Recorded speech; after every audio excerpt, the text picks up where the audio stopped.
લોકમત ન્યૂઝમાં આપનું સ્વાગત છે। વડોદરા શહેરની અકોટા મામલતદાર કચેરીમાં સરકારી કર્મચારીના વર્તનને લઈને વિવાદ ઊભો થયો છે।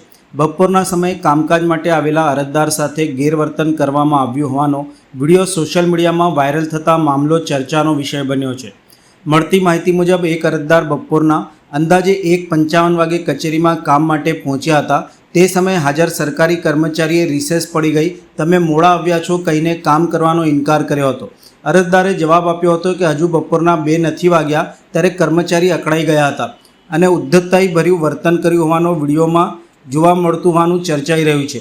સ્થાનિકોમાં એવી પણ ચર્ચા છે કે કચેરીનો સત્તાવાર સમય સવારે 10 થી સાંજના 5 વાગ્યા સુધીનો હોવા છતાં કેટલાક કર્મચારીઓ બપોરના 2 વાગ્યા પહેલાંથી જ કામકાજ બંધ કરી દેતા હોય છે। અરજદારોનો આક્ષેપ છે કે સામાન્ય નાગરિકો તેમજ સિનિયર સિટીઝન દ્વારા કરવામાં આવતી રજૂઆતો પણ ગંભીરતાથી લેવામાં આવતી નથી। વિડીયો વાયરલ થયા બાદ લોકોમાં રોષનો માહોલ જોવા મળી રહ્યો છે।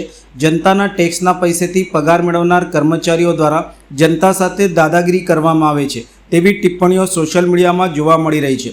સરકારી કચેરીઓમાં નાગરિકો સાથે સૌજન્યપૂર્ણ વર્તન અને સમયસર સેવા આપવાની અપેક્ષા વચ્ચે આવી ઘટનાઓ વહીવટી વ્યવસ્થાની કાર્યશૈલી સામે સવાલો ઊભી કરી રહી છે।